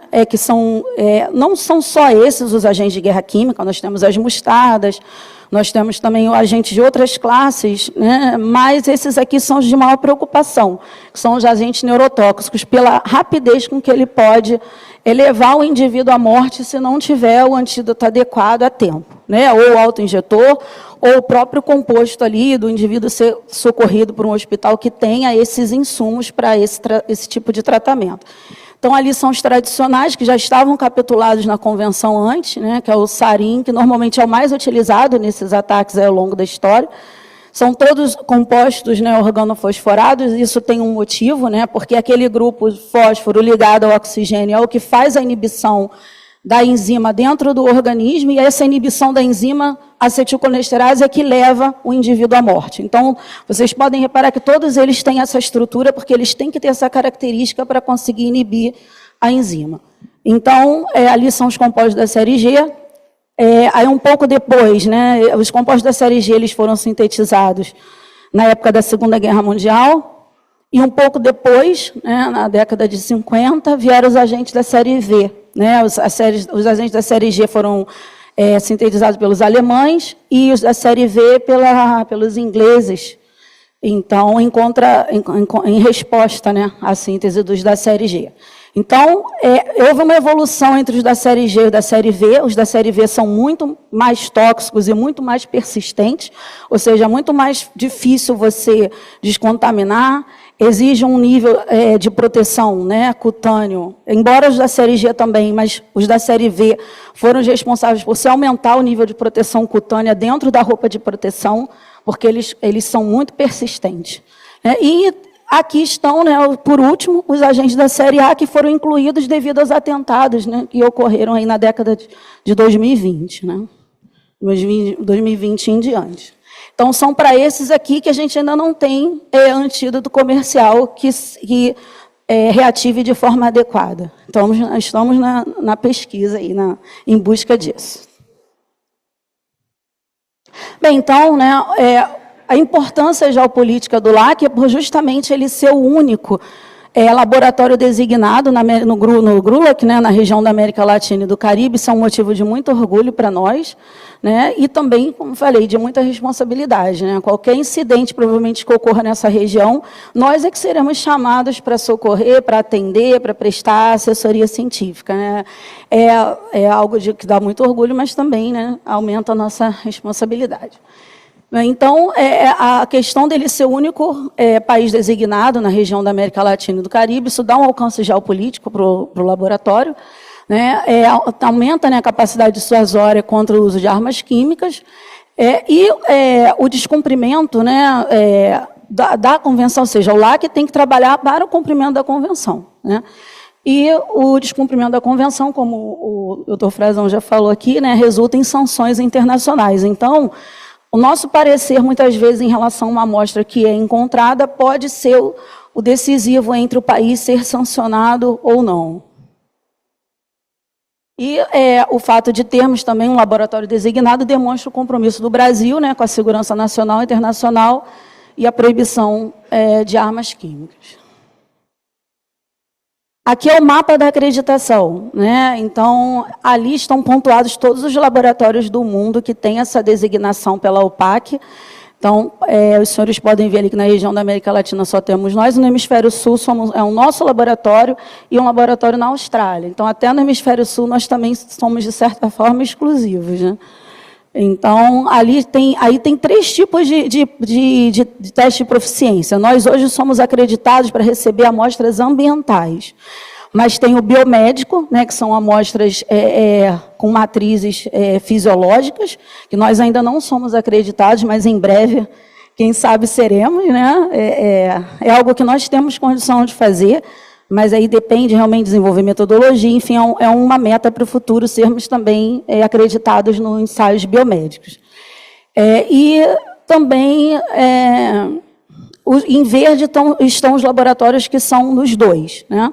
Em azul, quem é só biomédico, e em amarelo, quem é só acreditado para receber amostras ambientais, né? E essas amostras elas podem chegar em qualquer tipo de matriz, né? Daí a grande dificuldade de você obter a designação. Nós recebemos uma amostra que a gente não sabe o que tem, não é simplesmente o que está escrito lá na convenção, eles vão colocar precursores, eles vão colocar produtos de degradação, para dificultar e realmente ver se o laboratório tem expertise para encontrar o que tem ali, né? Determinar o que tem ali. E pode chegar a matriz líquida, sólida, borracha, cimento, qualquer tipo de matriz, pó, né? Então já recebemos de tudo. Então, aqui está a evolução das nossas notas, né? Então, os senhores podem verificar que nós começamos com trial, né? Que é o T, ou seja, começamos o teste. Em 2010, sem conseguir, primeiro tivemos que treinar para fazer o teste, treinar para desenvolver metodologia, sintetizar padrões, né? E fomos evoluindo até conseguir a nossa tão sonhada, né, em 2021, sequência de 2 A's e um B. Né? Então, foram 11 anos aí de trabalho, e aí são as notas, né, em todos os testes que nós participamos, desde o 28º até o 58º, sendo que hoje nós já temos a designação não só por fazer o teste, né, com perfeição, mas por sermos laboratórios onde hoje nós deixamos de ser alunos para sermos professores. Então, hoje a gente corrige os testes dos outros laboratórios, e isso foi uma conquista muito grande. Ano passado, nós corrigimos o teste de todos os laboratórios que estavam tentando, nós fizemos o gabarito, fomos os professores e tivemos em Haia para fazer a vista de prova. Então, os laboratórios iam para lá, que tentaram a designação, e nós tivemos que discutir o resultado, mostrar o gabarito. Ou seja, a evolução em 10 anos. Né? Então, e hoje, depois eu vou mostrar, nós agora vamos mentorar pela primeira vez um laboratório também que está buscando a designação. Nós vamos ensiná-los a fazer o teste de proficiência e serem designados também, em breve. Então, nós, de qualquer forma, a gente continua participando dos testes, ou fazendo o teste mesmo, ou corrigindo, e também uma outra forma de garantir o A é preparando a amostra que vai ser enviada para os laboratórios. Então, só para os senhores entenderem, né, o fluxo, como é o recebimento dessas amostras no teste. Então, ali, como eu falei, né, a gente pode receber amostras de vários tipos de matrizes, né, pó, líquido, cimento. Então, assim, qualquer tipo de matriz. Então, nós temos que pegar essa amostra quando chega, a OPAC, ela manda uma certa quantidade que é pequena. A gente tem que trabalhar sempre com pequenas quantidades. A amostra chega, nós abrimos, fazemos a metodologia de preparo de amostra, fazemos o screening da amostra, né? Isso é de forma muito resumida, né? Com os equipamentos de cromatografia, né? Com a química analítica, identificamos e confirmamos também com a utilização do laboratório de síntese, e no final emitimos um relatório. Até o relatório tem que estar perfeito dentro dos padrões da OPAC. Se não tiver perfeito, a gente pode zerar o teste todo, pode ter acertado todos os compostos. Mas se tiver alguma falha para relatar esse teste, a gente zera o teste e invalida todo o resultado. Então, é um trabalho de bastante atenção, muito meticuloso, quando recebemos a amostra até o final. A partir do momento que a gente recebe a amostra, são 15 dias corridos, então não importa se tem feriado, se tem sábado, se tem domingo, 15 dias corridos para emitir o relatório final e enviar para a OPAC.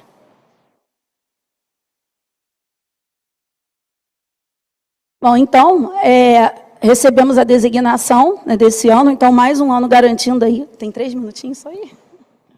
Vou tentar correr um pouquinho. Então, garantimos aí nossa designação para o biênio 2025-2026.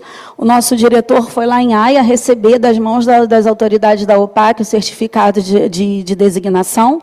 Está ali o nosso lugar, ali na reunião, né? Então, entregamos mais uma vez essa capacidade para o Exército Brasileiro e para a sociedade internacional.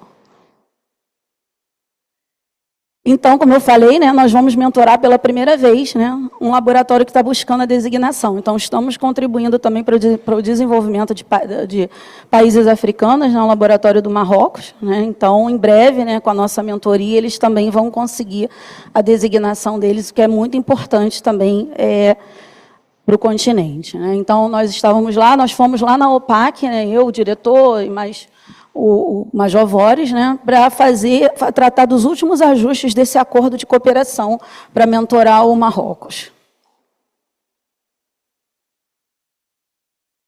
Aqui foi a nossa equipe, né, que foi lá participar da vista de prova do teste, né, como eu falei.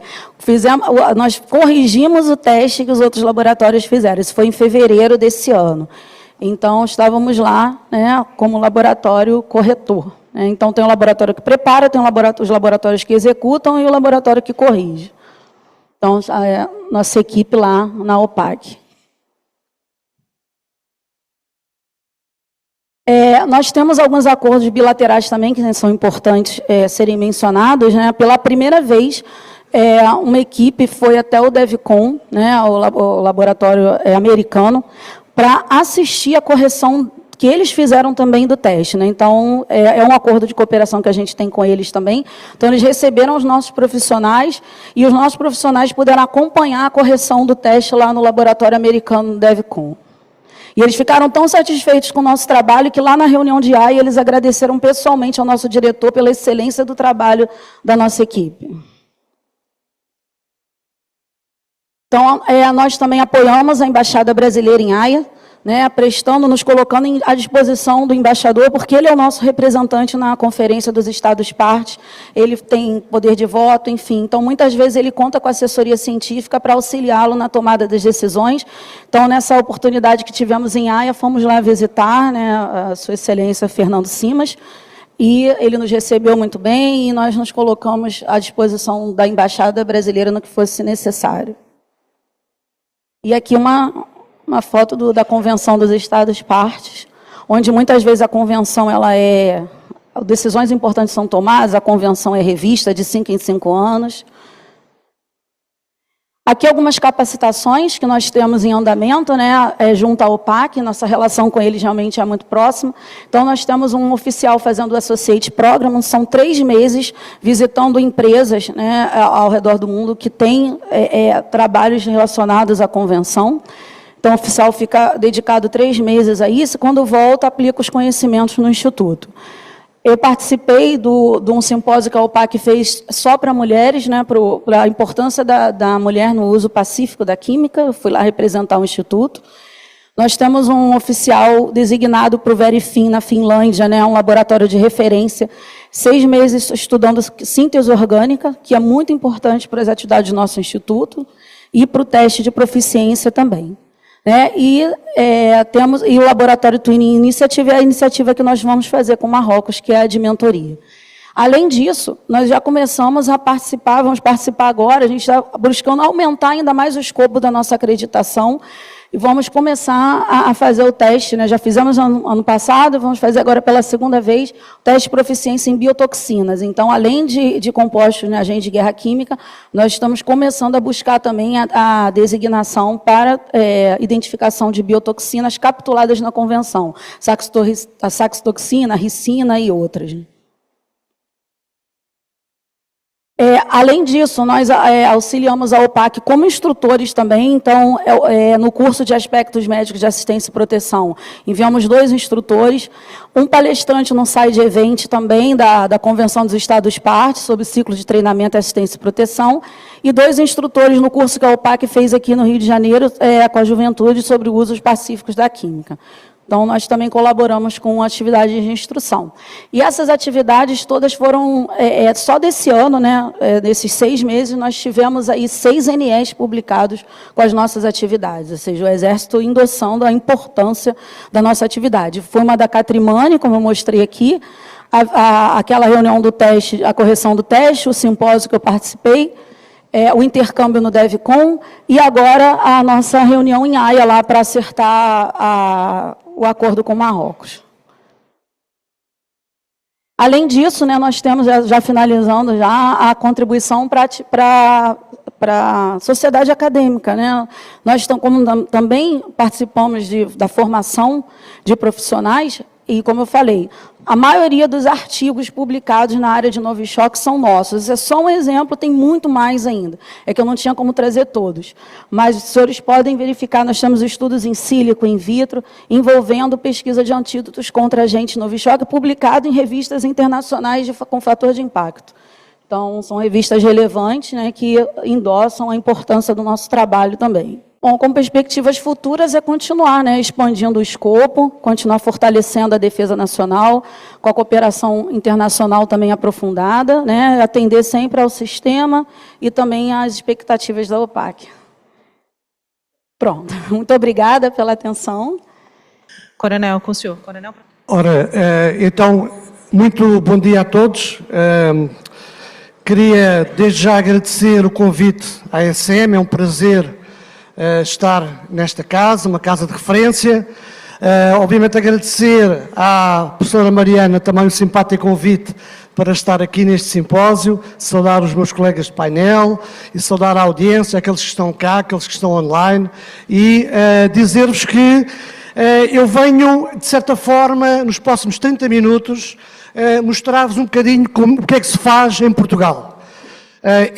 E desde já digo-vos que estes slides, eles têm alguma informação a mais, mas é de propósito, ou seja, no final podem pedir os slides aqui à organização e têm com certeza alguns elementos que eu não vou falar aqui por falta de tempo, obviamente, mas que poderão ser interessantes, úteis para poderem continuar esta análise sobre um tema que é muito importante e que é um tema central na atualidade, nomeadamente para a questão das Forças Armadas.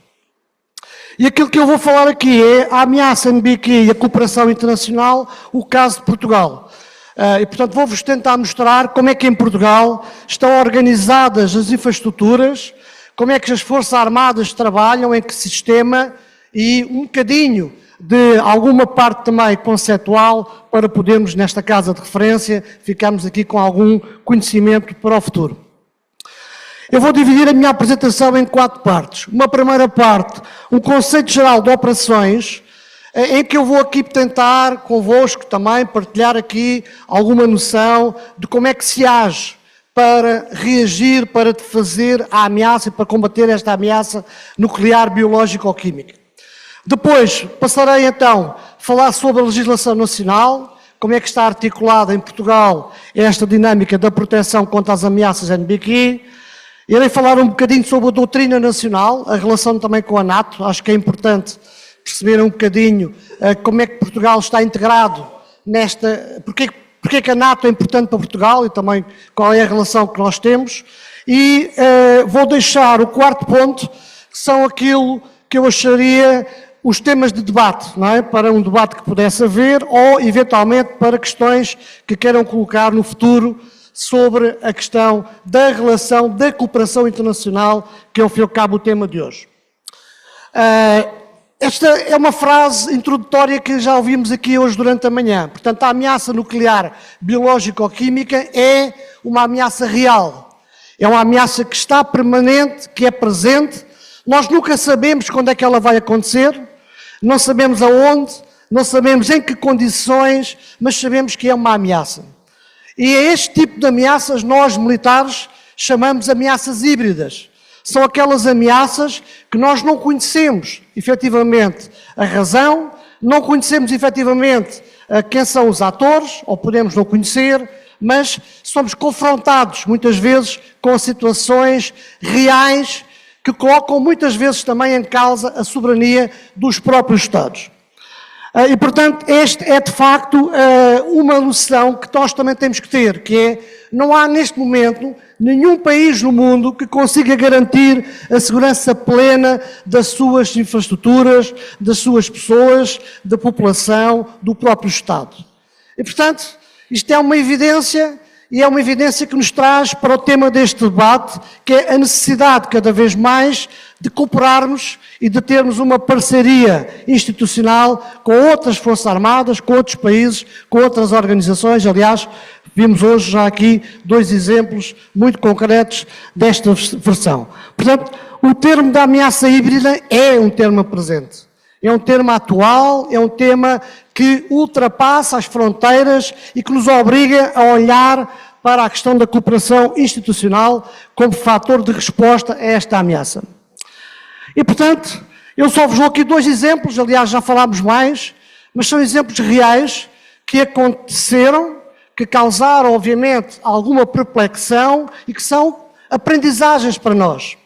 este primeiro exemplo que eu trago aqui, portanto, do gás sarin, que ao fim e ao cabo representa aquilo que é uma ameaça química que aconteceu 2 vezes, em que morreram 13 pessoas e que capacitaram muito mais, mas o mais importante é que despertou a necessidade de haver uma resposta coordenada social no seio da sociedade para responder a este tipo de ameaças. O segundo exemplo que eu vos trago aqui, também já conhecemos, no Japão também, curiosamente estes 2 casos foram no Japão, são também questões que nos levam a pensar sobre a ameaça nuclear, sobre as causas da ameaça nuclear e sobre as consequências que isso tem sobre a população. 164 mil pessoas foram evacuadas nesta região, neste momento. E não vou falar, obviamente, das questões do ébola, já falámos hoje, da questão do Covid, de outras ameaças que estão permanentemente a corresponder e estão permanentemente à nossa porta. E, portanto, aquilo que eu gostaria agora de partilhar convosco é alguns conceitos gerais daquilo que é a resposta que devemos ter, quer em termos nacionais, quer em termos de Forças Armadas, e pensarmos um bocadinho, todos de uma forma académica, aqui nesta instituição, mas com um sentido muito prático de percebermos que é, de facto, algo que é diferente, que necessita de especialistas, necessita de uma doutrina própria, necessita, efetivamente, de um discurso e de pessoas muito especializadas, como vimos hoje aqui com este debate que foi a apresentação deste laboratório. Bem, quais é que são as principais características desta ameaça? A primeira, eu penso que concordam comigo, que é a alta imprevisibilidade. Nós nunca sabemos quando é que vai acontecer, sabemos que é difícil de detectar. Normalmente só se detecta quando já há umas baixas ou quando já há uma consequência de um conjunto de casos que vão sendo reportados, portanto por indução. Depois tem um impacto psicológico na população muito grande. Esta questão do Covid nós ainda não ultrapassamos, né? Nós, todos os nossos filhos, as pessoas que trabalharam e que sofreram com isto teve um impacto psicológico muito grande na população e muitas das questões relacionadas com o Covid teve essa consequência. Depois, é uma contaminação normalmente prolongada e em áreas em que nós não conseguimos definir.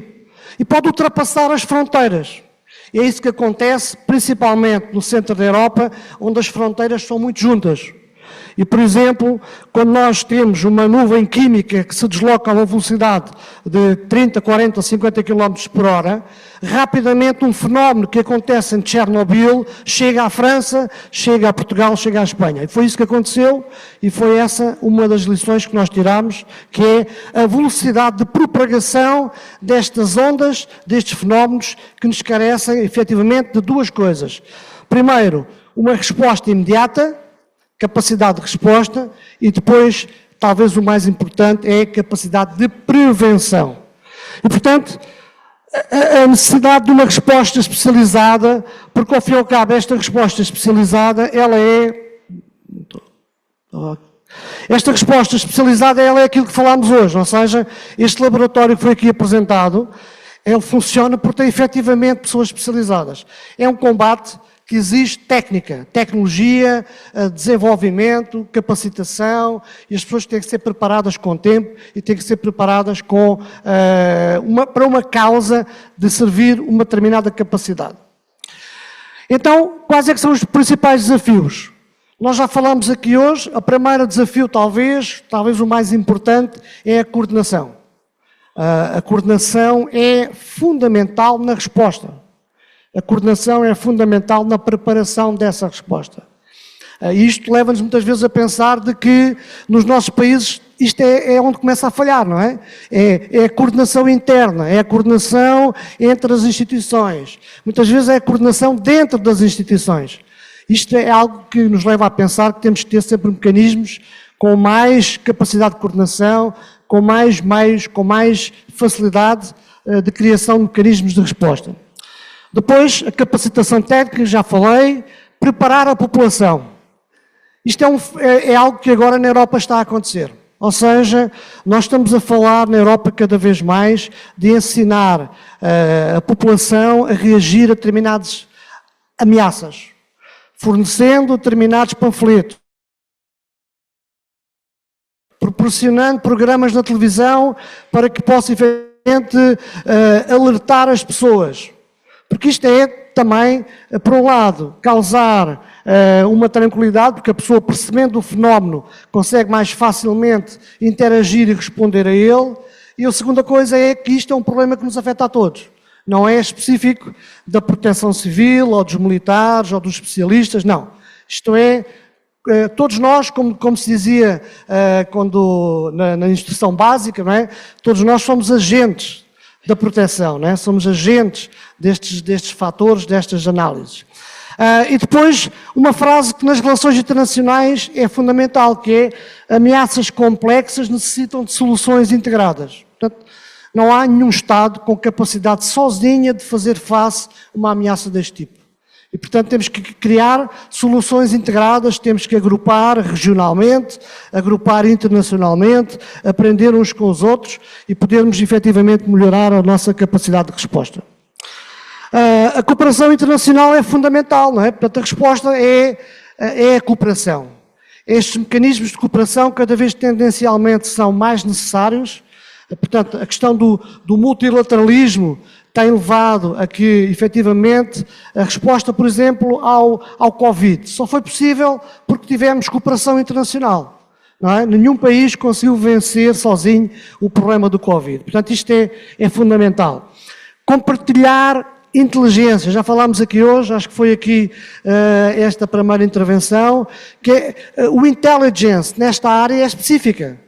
Portanto, não tem o mesmo ciclo de informação, tem que haver pessoas especializadas, tem que ter um processo separado e tem que estar preparados para reagir e antecipar, eventualmente, este tipo de ameaças. E o que se pretende, ao fim e ao cabo, é treino e interoperabilidade de sistemas. Isto é, obviamente, algo que traz e que está ligado à cooperação internacional cada vez mais. Portanto, eu vou-vos dar um exemplo, vou falar um bocadinho mais à frente da NATO, mas a NATO tem sido para Portugal um mecanismo fantástico de operacionalização. Porque quando nós vamos para um exercício na NATO, ou quando fazemos parte de uma força integrada, a nossa capacidade nacional já foi certificada. E, portanto, nós já vamos para esse exercício já com um standard igual aos americanos, aos franceses, aos espanhóis, aos gregos. Portanto, e isso obriga a cada um dos países a trabalhar individualmente e a ganhar capacidade de escala para poder estar nesse nível. E isso tem sido assim em todas as áreas, mas muito especialmente na área da NBQ, nuclear, biológico ou química. Portanto, já receberam, nós em Portugal temos uma designação um bocado diferente daqui do Brasil, mas falamos todos o mesmo. Portanto, capacitação operacional conjunta é fundamental, estes treinos, estes exercícios são fundamentais. O que é que se consegue com esta cooperação internacional, que é o tema deste painel, é respostas mais rápidas, mais eficazes, portanto, criar protocolos de resposta, que ao fim e ao cabo é, inclusivamente na CPLP, um estudo que está em causa, é criar um protocolo de resposta a pandemias. Isto é talvez algo interessante, que é inédito. Portanto, neste momento, há na CPLP uma preocupação para fazer face a pandemias, que nós sabemos que elas vão acontecer um dia destes. Então, criámos já, ou estamos a criar um protocolo de respostas a pandemias para aprender um bocadinho com aquilo que fizemos com o Covid-19 nos últimos anos. Reduz os custos operacionais. Imaginem que temos equipamento que temos que partilhar. Temos tecnologia, temos determinado equipamento para treino. Portanto, não é preciso que todos os países tenham esse equipamento, pode haver um share, pode haver uma parceria, pode haver uma partilha. Isso é fundamental. O fortalecimento de alianças estratégicas, como é o caso da NATO, que eu já dei aqui, e depois também, talvez um aspecto interessante de passar a mensagem para a opinião pública de que estamos numa aliança, fazemos parte de uma organização e essa organização vai responder se houver um problema. Isso é muito importante, porque nós nunca estamos sós, não é? Com aquele velho ditado que é melhor estarmos acompanhados em face destes problemas difíceis e nós estamos acompanhados se estivermos nesta cooperação internacional. Eu vou falar agora do segundo aspecto, que tem a ver mais um bocadinho sobre como é que em Portugal estamos organizados. Estes slides que estão aqui, que estão disponíveis, portanto, têm alguma informação, e depois eu deixarei também aqui com a professora Mariana um conjunto de documentos que estão aqui citados apenas, mas que estão depois disponíveis para poderem acompanhar, e a ideia é mostrar-vos muito rapidamente como é que em Portugal nós estamos organizados.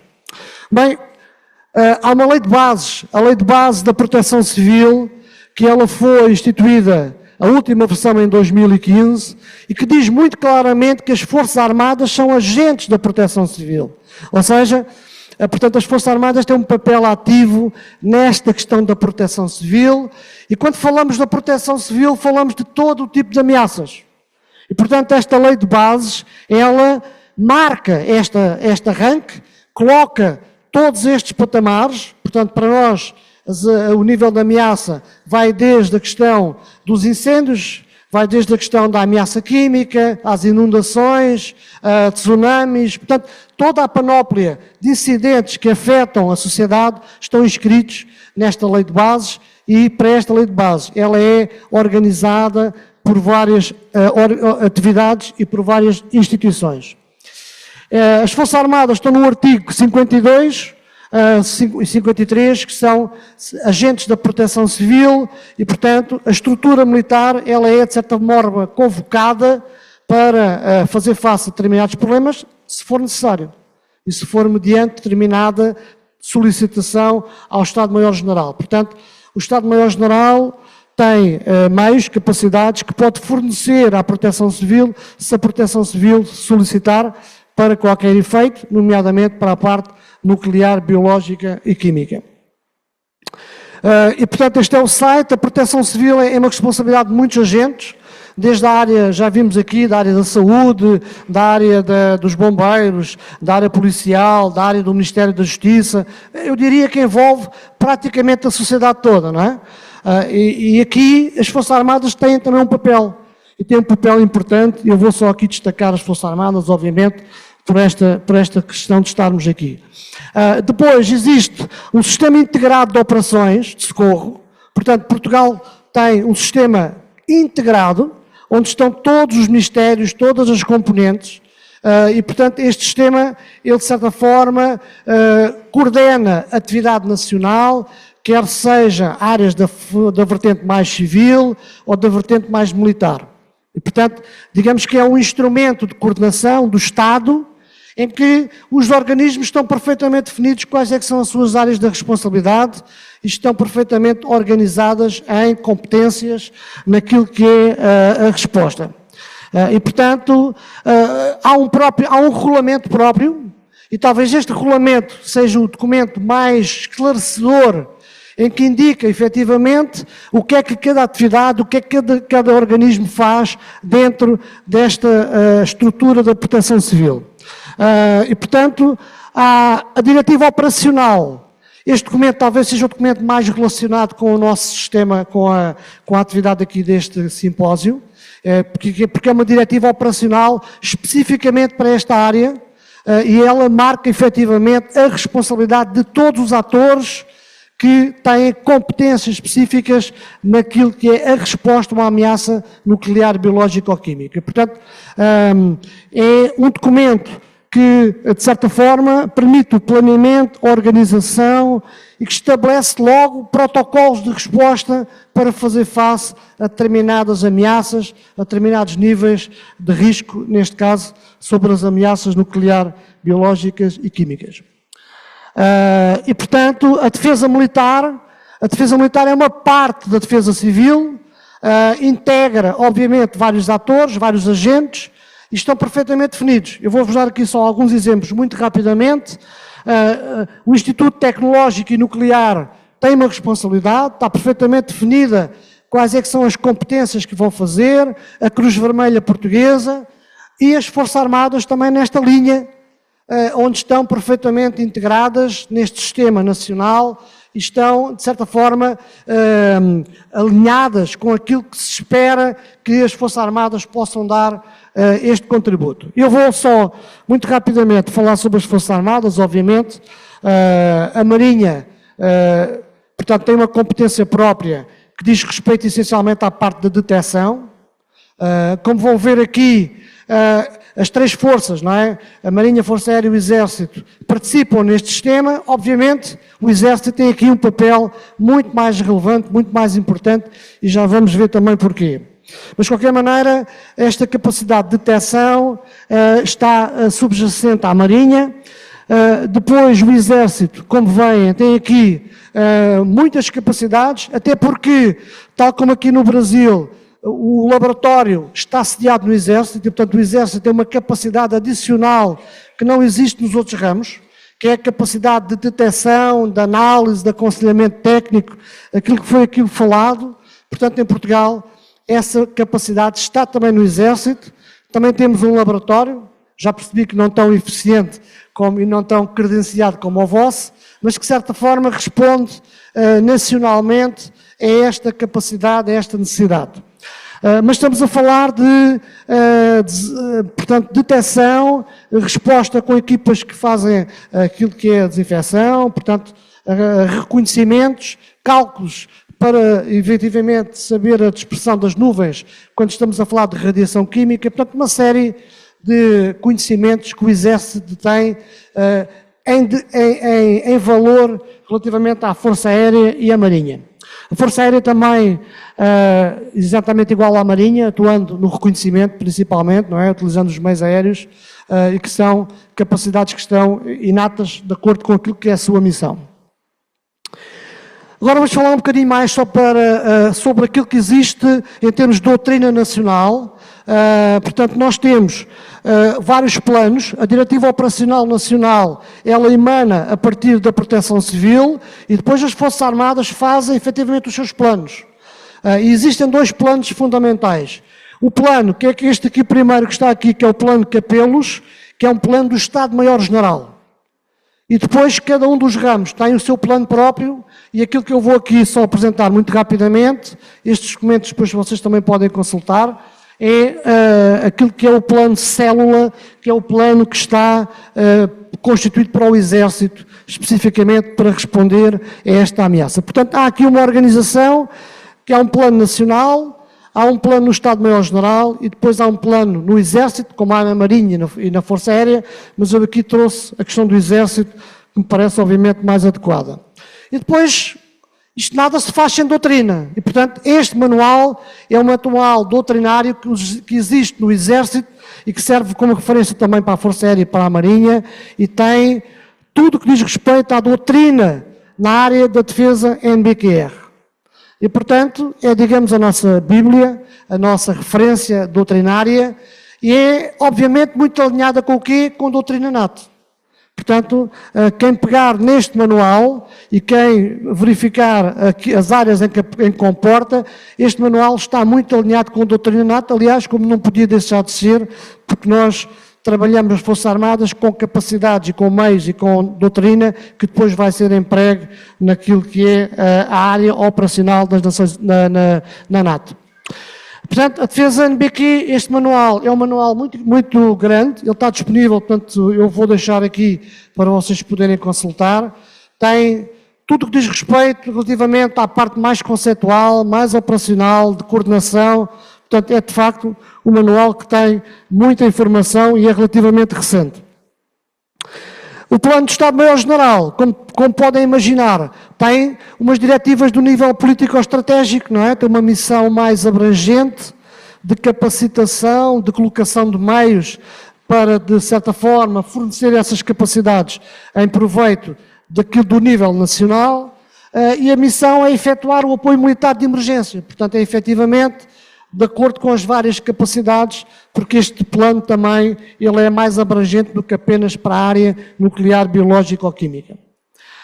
O Exército tem um plano mais detalhado, já tem um plano mais detalhado, eu já vos vou explicar porquê também, porque efetivamente o Exército tem mais responsabilidades, tem mais capacidades e espera-se mais coisas que o Exército faça, nomeadamente a questão laboratorial, a questão das análises, a questão do desempenho da parte mais tecnológica. Portanto, isto obviamente traz aqui algumas áreas que é preciso detalhar um bocadinho mais. E, portanto, o que podem encontrar aqui são precisamente, aqui em cima, neste quadro, as capacidades que o Exército tem para fazer face. São duas capacidades fundamentais. A primeira capacidade é uma companhia de defesa NBQ, portanto, que é um nível, para nós, já relativamente aceitável, que está ligada à área de engenharia e, portanto, fornece defesa NBQ em resposta a estas ameaças. E depois temos outra estrutura, que é o elemento de defesa NBQ, que é uma estrutura móvel, flexível, com capacidade de planeamento, coordenação e que responde aos vários tipos de ameaças. Portanto, digamos, é mais ao nível do planeamento, da coordenação e que depois trabalha com a Companhia de Defesa NBQ no apoio àquilo que são as missões do Exército em resposta a estas ameaças. Portanto, tem aqui, digamos, uma panorâmica daquilo que é a resposta do Exército atualmente às ameaças da NBQ em Portugal. Quais é que são os desafios? Estou quase a terminar. Quais é que são os desafios? Bem, eu chamo aqui de desafios, mas nós efetivamente temos que olhar com isto como uma oportunidade. Porquê? Porque estes desafios que nós temos, de sermos melhores, termos mais capacidades, mais meios, mais operacionalidade, isto obviamente vai-nos pensar em duas coisas. Primeiro, investir na área da defesa, investir na área NBQ, investir na formação das pessoas, investir nos laboratórios, investir naquilo que é a doutrina. E a segunda coisa é a cooperação, temos que investir na cooperação. Portanto, nós não fazemos nada sozinhos e sozinhos temos dificuldade em alcançar determinados níveis de operacionalidade. E, portanto, estes desafios que estão aqui, que nós sentimos em Portugal, não é? Estão a par desta questão da NATO, agora temos que aumentar para 2% do PIB na área da defesa, um bocadinho puxados pela doutrina Trump, não é? E pelo aquilo que é a resposta à conflitualidade que nós temos na Europa, não é? A guerra da Ucrânia com a Rússia. Isto é, de facto, uma oportunidade. Porquê que é uma oportunidade? Porque, efetivamente, aquilo que nós vamos procurar é, através de comprar equipamento, ou de partilhar equipamento, ou de investir na área da defesa, tornar-nos mais capazes e mais resilientes e mais disponíveis para atender a estas dificuldades que cada vez mais vão surgir. E nós não tenhamos dúvidas, nós estamos cada vez mais a ter este tipo de respostas e cada vez mais nós vamos ser solicitados a fazer mais e a fazer melhor com menos custos. Fazer mais, fazer melhor com menos custos. Isso é talvez um dos principais desafios. A projeção internacional, aliás, nós na União Europeia também temos projetos de investigação que facilitam e que contribuem para esta área mais específica de investigação científica na área do NBQ. Estou a terminar e deixarei aqui 5 ideias muito base da minha apresentação. Primeiro, a ameaça NBQ é uma ameaça real, é uma ameaça híbrida, nós não sabemos o rosto, onde é que vai acontecer, mas ela vai acontecer um dia destes. Nós não sabemos quando, mas temos que estar preparados. Portugal dispõe de um sistema integrado de resposta, que envolve, obviamente, as Forças Armadas. As Forças Armadas serão parte deste instrumento de resposta. Existem problemas complexos, nomeadamente a resposta à ameaça NBQ, portanto, exige soluções integradas, soluções de capacitação regional, internacional, com outros meios e com outras forças. E, portanto, a cooperação internacional é que permite a resiliência nacional, ou seja, nós vamos aumentar a nossa resiliência se conseguirmos melhor cooperação com os instrumentos externos daquilo que é a resposta às ameaças. E a participação em alianças militares para Portugal é fundamental. Nós atuamos na NATO, na União Europeia, na CPLP, bilateralmente, portanto, temos uma dinâmica muito grande. E deixava aqui, só para terminar, as referências bibliográficas que podem consultar e que podem ter acesso, não só que eu vou deixar aqui disponíveis, mas poderem também consultar através do online. E muito obrigado pela vossa atenção e pelo convite, com licença.